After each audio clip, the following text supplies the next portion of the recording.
Joining us now to discuss further what's going on is Mike Allen. He's the director of the University of Florida's Nature Coast Biological Station. Mike, thanks so much for joining us. I know you're in Cedar Key, Florida right now. The images of the devastation, when we see them, they are so heartbreaking. How are you doing, and what's the situation like where you are right now? Yeah, thank you, Wolf. It's a pleasure to be with you. It's a heartbreaking storm for sure. This is the strongest hurricane to hit Cedar Key in any of our lifetimes, and maybe even since the year 1900 or before that. So it's caused a lot of damage, and it follows two other hurricanes, Hurricane Idalia on August 30th last year, that at the time was the strongest one that's hit Cedar Key, and then Hurricane Debbie back at the end of July this year. So we've had three storms, but this one was definitely the worst one. Yes, certainly was. What are the people there in Florida telling you about the damage left behind from Helene? Well, we live in an area that the people that live here are used to tropical systems, and this is one of the things that you can actually learn to prepare for them better, and I think that we have. But you're not going to stop the catastrophic damage to structures when you have, a surge level that high. A lot of people's homes here had 8 feet of water in them.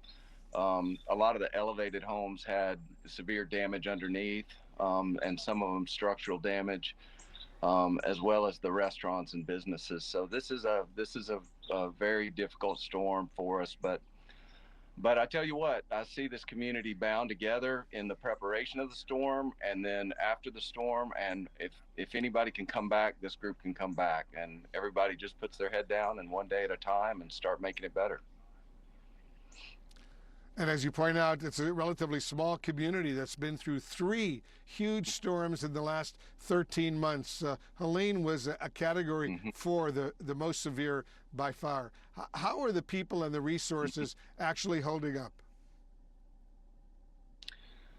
I think this has been difficult for people. I think it's almost come too soon since the other storm. So I think it's, you definitely go through some emotions in just the prep again and getting ready and the uncertainty about what's going to happen.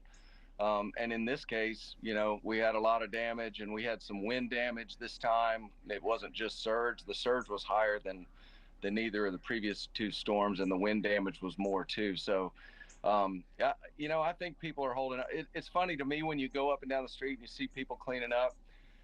You see lots of smiles. You see lots of laughing. People say, this is we chose to live in this beautiful place, and we're going to have to deal with storms like this. And it's surprising to me just what a great attitude and a hard work that people just buckle down and start cleaning up.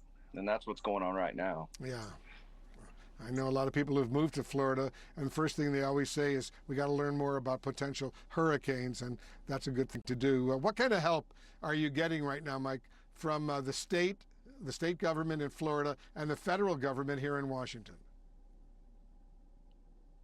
Well, it's been declared a disaster area, and that has a toggle that helps in a lot of different ways. But I was impressed yesterday. I got on the island. We're an island community of 700 people, and I got on the island early before it was open to go check out the biological station. And there were already National Guard here on the streets, ready to help with any potential future issues with looting, or if anyone needs any assistance. The governor was here yesterday.